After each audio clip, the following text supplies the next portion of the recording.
सुनो जी, मुझे तो शीतल की बड़ी फिक्र रहती है। उसका ध्यान तो बस घर के बाहर दोस्तों के साथ घूमने फिरने में ही रहता है। उसे कुछ बोलो तो एक नहीं सुनती। मैं तो कहती हूँ इसकी जल्दी शादी वादी करवा दो, वरना लड़की हाथ से निकल जाएगी। तुमसे ज़्यादा चिंता है मुझे शीतल की शादी की। कल ही वो रामपुर वाले मौसा जी को फ़ोन भी किया था। बता रहे थे एक लड़का है नज़र में, उनका अपना घर है और लड़का भी अच्छा है। अरे तो फिर बस बात चलाओ ना, एक बार देखे तो सही लड़का और घर बार कैसा है। कौन से लड़की की बात चल रही है यहाँ? तुम्हारी शादी की बात चल रही है बेटी। अब तुम्हारी शादी की उम्र हो रही है तो लड़का तो देखना पड़ेगा ना। उफ़ो, मुझे अभी नहीं करनी शादी वादी। ये तो मेरे खेलने कूदने के दिन है। बहुत खेल कूद ली तुम, अब घर के काम धाम सीखने की कोशिश करो, समझी? ससुराल जाकर हमारी नाक मत कटवा देना। सब्जी काटनी तो आती नहीं इसको, तो नाक ही कटवाएगी। अरे मैं इसे शादी तक अच्छे से सब सिखा दूंगी। आप तो बस उस लड़के से इसकी शादी के बाद चलवाओ। कुछ दिनों बाद कुणाल और उसकी माँ शीतल को देखने घर आते हैं। कुणाल दिखने में बड़ा ही स्मार्ट होता है। शीतल तो उसे देखती ही रह जाती है। देखो जी, हमारी कोई डिमांड तो है नहीं, बस हम चाहते हैं कि लड़की घरेलू हो, घर के सारे कामकाज संभाल ले। अब आपके परिवार में तो बस 3 ही लोग हैं, पर हमारा तो खूब भरा पूरा परिवार है। बाकी हमें लड़की के घूमने फिरने दोस्तों से मिलने से कोई दिक्कत नहीं है। घर का काम करने के बाद जो चाहे सो करे। अरे वाह, ये तो इतने बढ़िया लोग हैं। लड़का भी इतना स्मार्ट है और ऊपर से इन्हें मेरे घूमने फिरने से भी कोई दिक्कत नहीं है। हे भगवान, तूने तो बिना मांगे ही मुझे सब दे दिया। बताओ जी, और क्या चाहिए हमें? हमारी तरफ से तो रिश्ता पक्का है जी। बस फिर तो हंसी खुशी शीतल और कुणाल की शादी हो जाती है। शीतल मन ही मन बड़ी खुश होती है और उसी खुशी के साथ वो अपने ससुराल में कदम रखती है। आओ बहू, तुम्हारा अपने ससुराल में स्वागत है। ये मिलो अपने परिवार से। ये तुम्हारे ससुर जी, तुम्हारी ननद सुनीता और गीता, सुनीता के पति राजेश और उनके 2 बच्चे राजू और चिंटू। ये ना हमारे साथ यहीं रहते हैं। ये तुम्हारी दादी सास हैं और बाकी लोग अभी बाहर गए हुए हैं।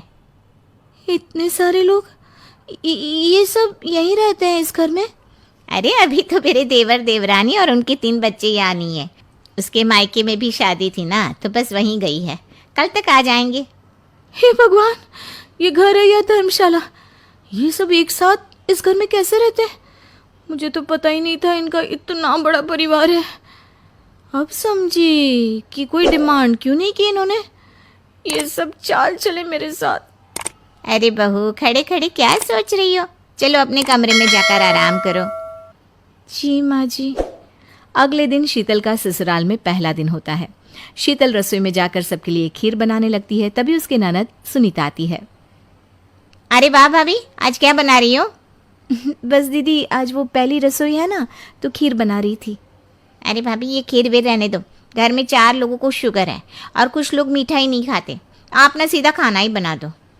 क्या फ़र्क पड़ता है मीठा बने या नमकीन, बस बहू के हाथ की पहली रसोई होनी चाहिए ना। जी दीदी, तो फिर मैं खाना ही बना देती हूँ। आप बता दो खाने में क्या बनेगा? बस सिंपल सी कोई सब्जी बना दो, जैसे आलू गोभी या आलू मटर, और उसके साथ रोटियाँ सेक दो। हमारे परिवार में अब तुम्हें मिलाकर पूरे 20 लोग हो गए हैं। 15 बड़े और 5 बच्चे। बड़ों की 6 और बच्चों की 2 के हिसाब से रोटी बना देना।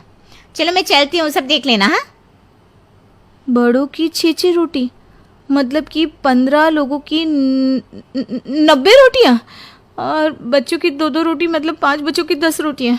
90 और 10 मतलब कुल मिलाकर 100 रोटियाँ। हाय, मैं तो मर गई। 100 रोटी अकेले कैसे बनाऊंगी? माँ, ये तुमने मेरी शादी कहाँ कर दी? शादी से पहले तो मैंने कभी 4 रोटी से ज़्यादा नहीं बनाई।